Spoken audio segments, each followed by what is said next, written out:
Hey guys, this is Justin. Hello and welcome to another video. Right now, you are looking at a live view of Cities Skylines 2.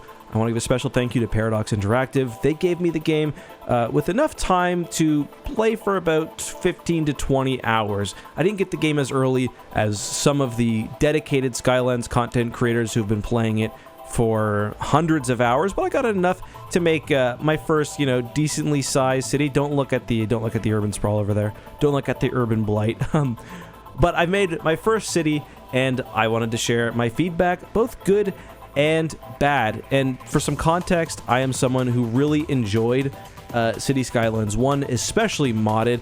I don't consider myself to be an expert player, and this is, of course, my first city. It was made pretty rushed, like you can see.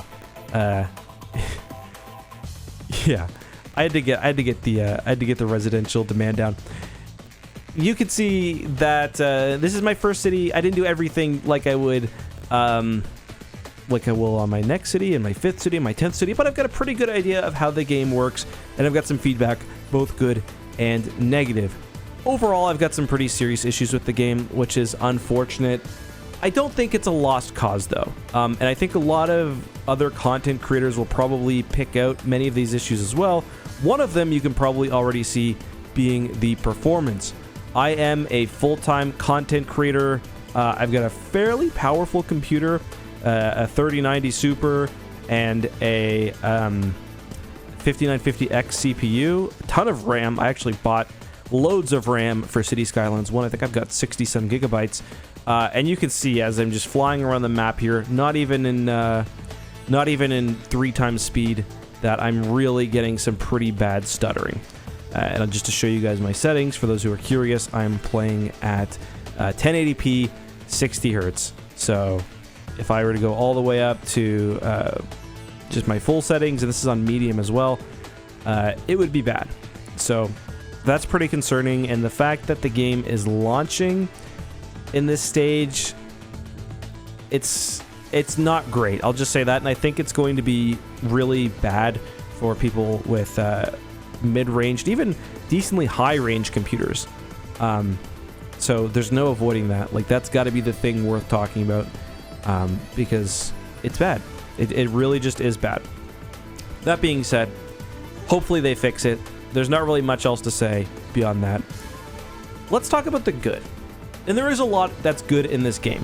One of the things that I really like is the new road tools. So all of these are custom-made intersections. Are they perfect? No. I mean, obviously, I messed up the alignment here. But like some of them are again messed up the alignment here too. But like I'm really happy with how a lot of these turned out, and it's very, very easy to do things in Cities Skylines 2 that were very difficult in the first game. Like just the way that you attach highways to regular roads, for example. Like this little intersection here is a really good idea, a really good showcase of that. So these are individual lanes that I merged into a double-laned highway that merges kind of seamlessly into this area that I haven't actually really developed yet, but that I hope to develop in the future. It all just works really well. And I've only started experimenting with the tools, I believe, and I didn't really even have time to go through many of the tutorials. There's also a sort of quasi-move it function built in that would even allow you to make some of these interchanges look even nicer. There's also, in the menu here, which is really nice, there's also a custom, I believe this one is actually one of the custom intersection tools that you can build right into your city really nicely. If we go to my industrial blight, you'll see, yeah, like all these road tools, it all just, it all just works well. Traffic is also smarter. I can't blame, I was going to say it's not perfect and show this as an example, but this is just me. This is just probably bad. What are you trying to do here? This is probably just bad management by me. I don't care about my industrial zones. I just don't. But yeah, the road tools are fantastic, and I'm really excited to see what some people who were actually good at in Cities Skylines 1, the crazy things that they can pull off in this game. Like, you'll just notice too, like, how much easier and less obstructive or constricted it is. Like, if I want to build a highway, like in this game, I was gonna say it should let me build it over this. There must be something. But yeah, generally, like, I can just build this highway over here if I want to. I can just build it like this. Yeah, it'll destroy the houses, but there's a lot more freedom. And you can tell that they've definitely integrated some of what were formerly mod tools into the base game. Like, this section here is a good urban design. No. Does it work? Yeah. And for a lot of my cities, that's, you know, kind of what we're looking at here. Obviously, the base game, like when I play Cities Skylines 1, I play it mostly as like a model maker, where I prop down each of my buildings, I put parking lots around them, I try to make it look a lot more realistic. Obviously, with the base game of Cities Skylines 2, that's not really available. You can build parking lots. You know, I can just drop a parking lot right here. People like that, I guess. Probably not a good place for it at the end of this road that goes nowhere. You can build parking lots, but obviously the modularity isn't there, and just the general aesthetic and detailing tools I found to be really disappointing. So, like, if we look at the Parks and Recreation, there are several small parks in terms of large sports parks. We've got a football field, a soccer field, and a community pool. But the thing that I was really disappointed in, I made this nice little area down here. It was supposed to be kind of a college stadium. There's no animation for any of this. Like, the prop is nice. They got, you know, the little food vendors down there. But besides for, like, I guess there's a little bit. We got this person walk across the field. They're actually going home, I guess. They're cutting through the field. But they don't play games. There's no, like, rush to the games like there was in Cities Skylines 1, where everyone shows up. Here's one of my parking lots in action. And that's really disappointing. I will say, a lot of the props, especially these new townhouses, they actually look quite nice on a street level. The problem is, there's so little variety, and this comes down to some kind of bigger issues that I have in relation to how both the first game and this game treats demand as a whole, and how it treats zoning. There have been some improvements in this game. For example, I like that there is now mixed zoning, which you can see, it's right in here. So you've got, I'll just place mixed zoning right here. Here's another one, the sports field, by the way, the soccer field. So there's no big stadiums, by the way. This is as big as it gets. But you'll see that the mixed zoning is fairly limited. There's not many models, and it tends to be kind of high density. Like, I believe if I can find one as an example while those grow. I say these ones might be, yeah. So a lot of the mixed zoning tends to look the exact same. And even a lot of the mid-rises, it's just, they're very similar in appearance. The cities start to look very repetitive quite quickly. I admittedly didn't do a good job of distributing my high-rise buildings to make an interesting skyline. But, like, in my mind, it's even worse with the suburban houses.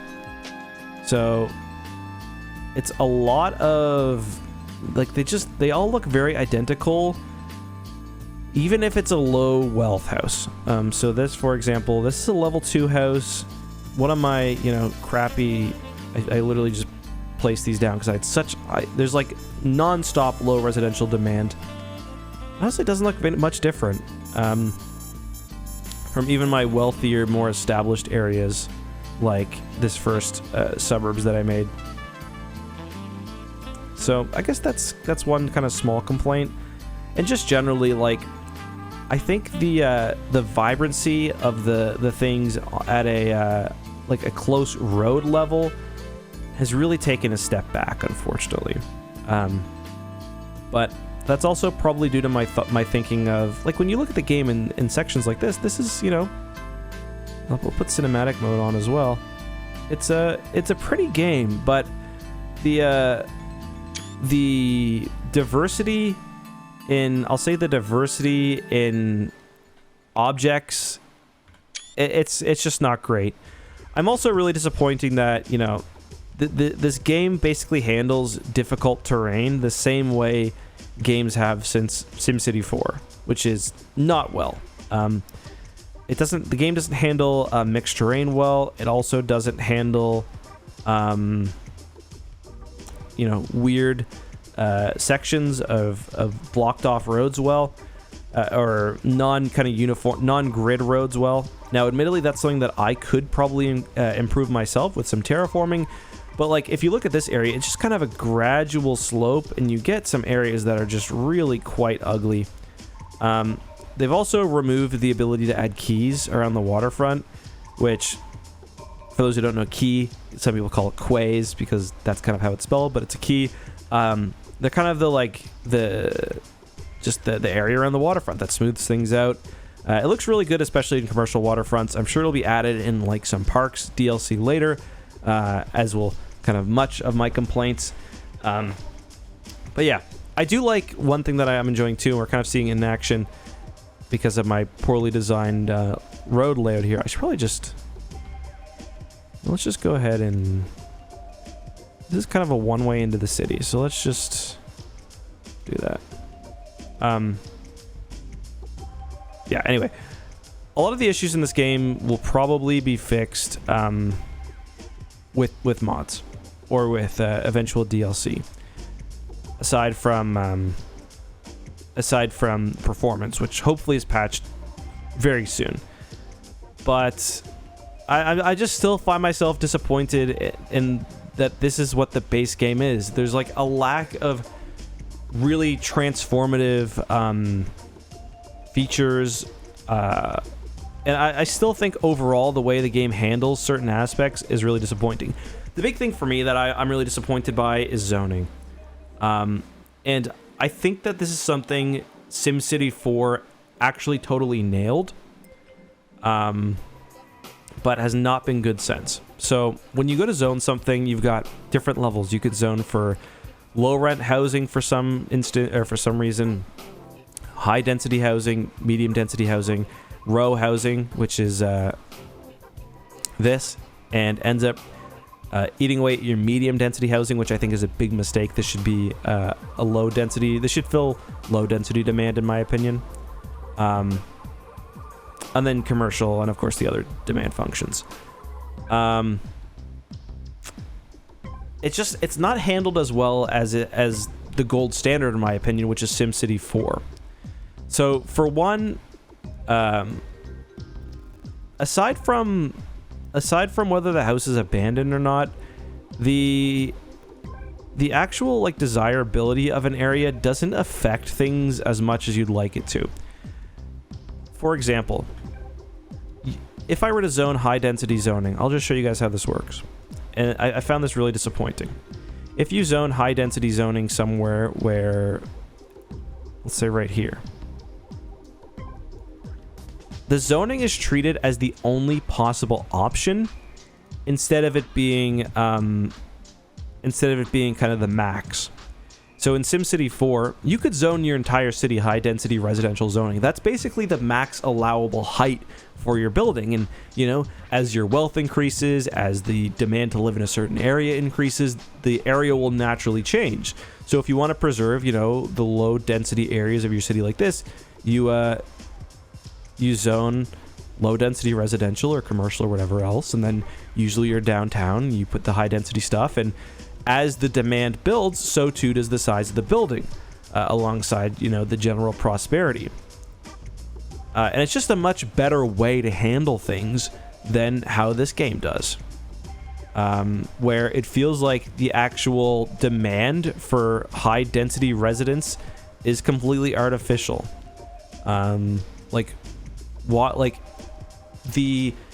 The size of buildings should be influenced by the overall demand for residential units, not for some arbitrary demand for why is there such high demand for low density zoning when I've created all these areas? I've created all this area basically just to keep the bar moving, if that makes sense. So I just think the way it's all handled is really not great. I would prefer if you just zone for residential, put your max zoning. You could even have it based on height, which I think would be really interesting, or just based on, like, ideally, you would have, residential, and you would have, you could click whether you want mixed commercial space, and then you'd set a density. Maybe there's 5 different density stages. The way it is in this game, it just feels like something out of the past, and it's not great. And yeah, I do think, like, right now, a lot of these, a lot of the density, or a lot of the demand is probably a bit scuffed. I do imagine it will be kind of tinkered with a little bit before release, but it's kind of weird that, let's say that I want to, let's just go ahead and let's just see what happens if I replace this area. So in, SimCity 4, for example, which I think is really the gold standard for a lot of this, if you were to replace this low residential or low density residential area with these medium density houses, your overall residential demand, which that game actually broke up into different wealth, would go down because you've added more units, you've increased your population. But in this game, as I mentioned, I can, rezone all of this area. I'm going to cause myself some traffic issues probably. But in the end, I'm really just going to lose. I'm going to increase my population maybe slightly, but I'm still going to be dealing with all that outstanding low density demand. And I guess in a way, it creates a realistic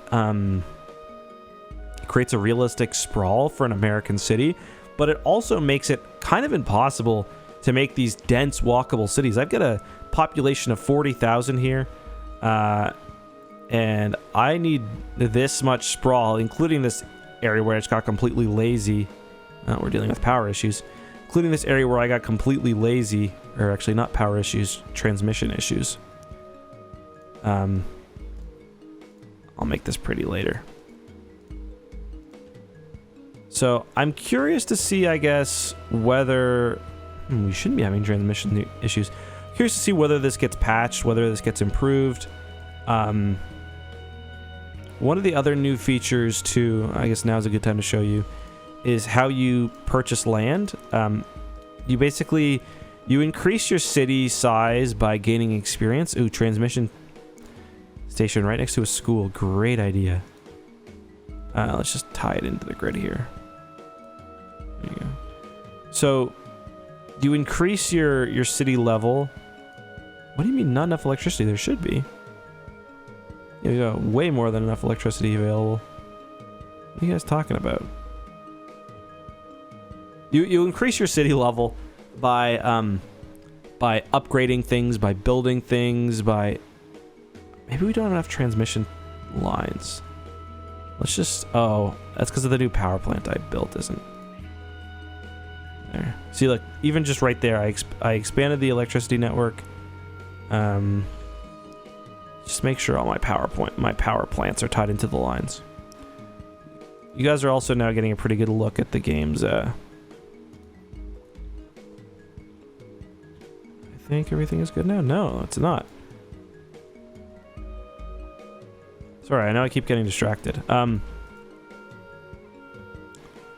So yeah, just by doing kind of things that you would do normally, including growing population, you get your city. I've got a lot of power plants.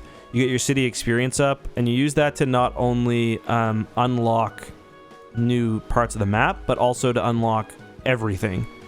So you start off with only basic roads. You don't have highways unlocked. You don't have buses unlocked. You don't have trains unlocked. Nothing. Whatever. I'm not going to say this anyway. So all of that is done through this this menu here. So you can see I wanted highways because I'm building a big sprawling American city. Electricity bottleneck. Sorry, I'm trying to figure this out. Maybe it wants another. Let's make another transmission line.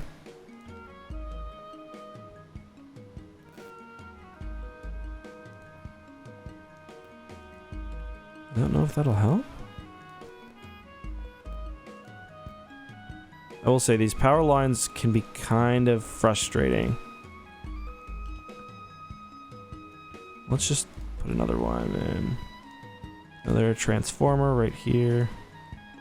Sorry if you gotta live next to that. Not really my problem though. Okay.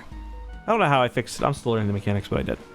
So yeah, you have to unlock everything. And there's also, of course, the option just to play with all of this off. My first time building a city, I obviously played with it all on, but moving forward, I'll probably just unlock this because I kind of want to plan out my city from the very beginning. Another, I don't want to say if it's a complaint, but another thing I noticed is I had no concerns whatsoever about money. Like I'm losing money right now, slightly. It doesn't really matter though, because each time you go up a milestone, you get significant bonuses. So like if I get to Thriving Metropolis, I get an extra $5 million and I probably automatically start losing 10 frames. So again, that's something that could be balanced for sure. And I've also, like, another thing, I realized I haven't added garbage collection to my city. And it hasn't really seemed to matter. Like, I'm starting now to get a few messages, but like you can see, like I've got my school here. I've got it upgraded to hell. And there's no students really. Like, there's not many students. But I haven't felt the need to micromanage it because my finances they're fine. That's actually a good opportunity to show you guys another aspect that's new. There are these new unique buildings that you unlock along the way. So like these apartments, I'll just put them right here. That's, I guess, kind of part of the reason why there are so few landmarks. Like if you go to actual landmarks, it's really quite sad. I believe it's in parks. Yeah. So you've got like the CN Tower,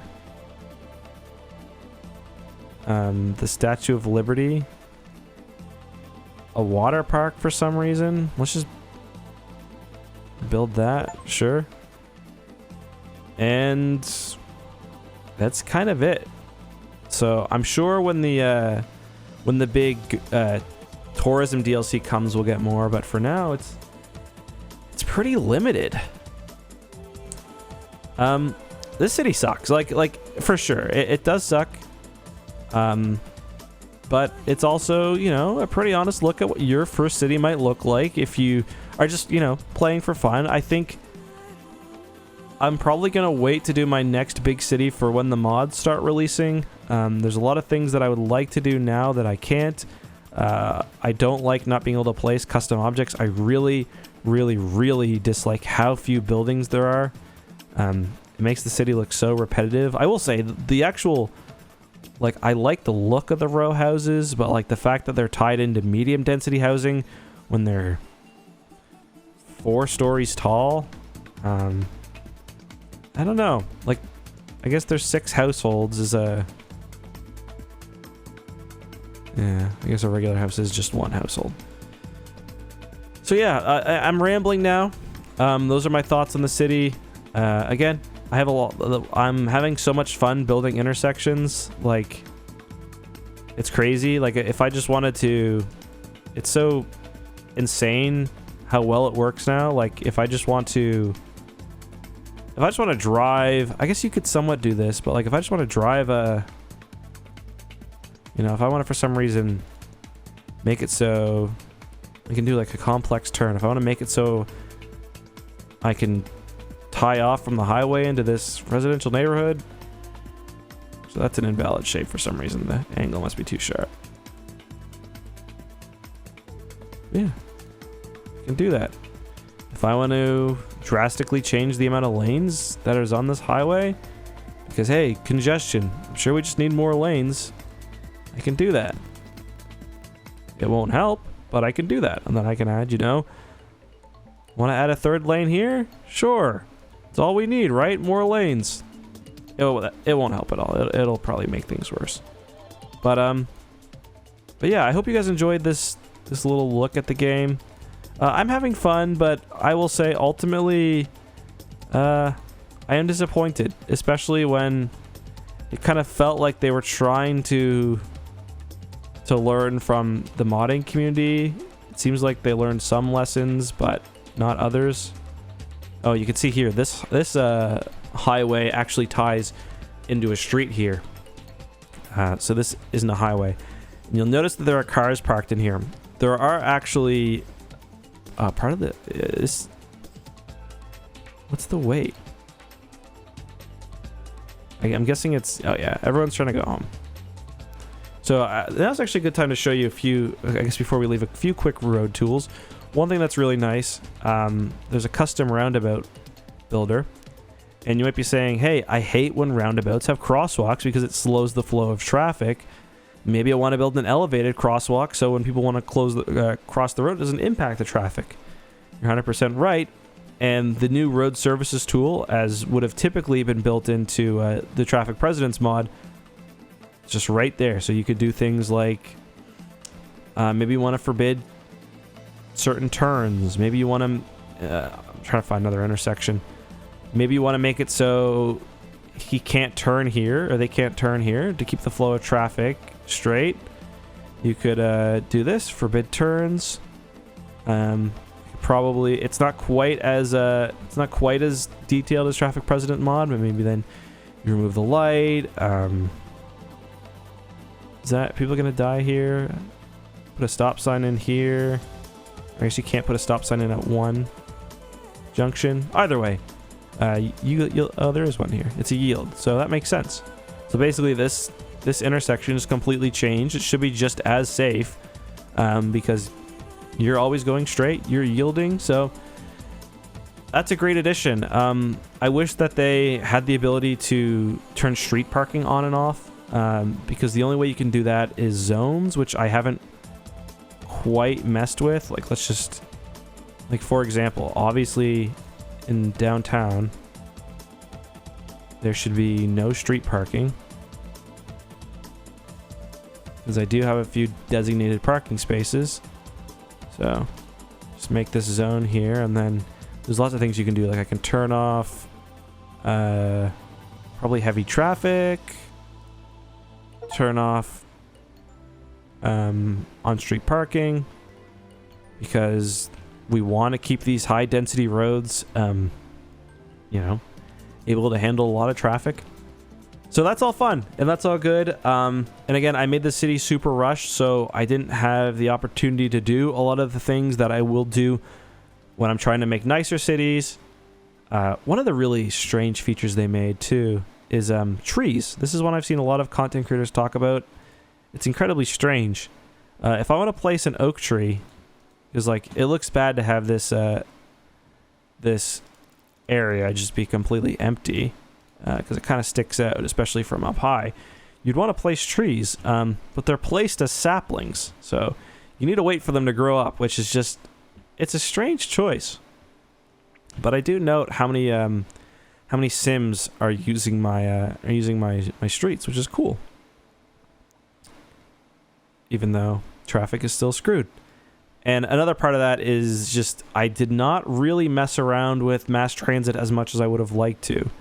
I've got a pretty decent mass transit system here, which goes to the major industrial zone. I guess because it's, people should start heading towards the train now, because it is about to be time to go to work, and you can see how that's happening. Some parking there, and I've got another dedicated parking lot here. So they'll take the train either to other parts of the city.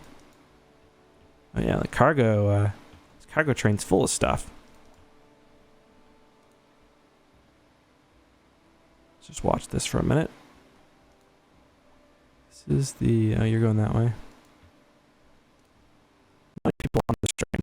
But yeah, the performance there is, I do still have it on 3x speed, to be fair. Performance there is kind of ugly.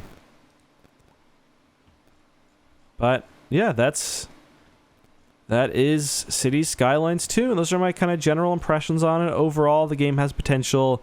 There are a few kind of drastic choices. It's this shitty harbor. Literally shitty harbor. There are a few more drastic choices that I wish they would have made. but we'll see. Just awful city. I'm probably gonna delete this one tonight. But yeah, if you guys would like to see me stream this, or if you'd like to see more videos, let me know. Oh look, all that medium density I built up is starting. Other thing that's weird, there's only one residential, or only one commercial density. So these are, because of the high demand, or only one commercial demand rather. There's 2 densities, but only 1 demand. So that's all I got for you guys. Until next time, I'll see you soon. Bye-bye.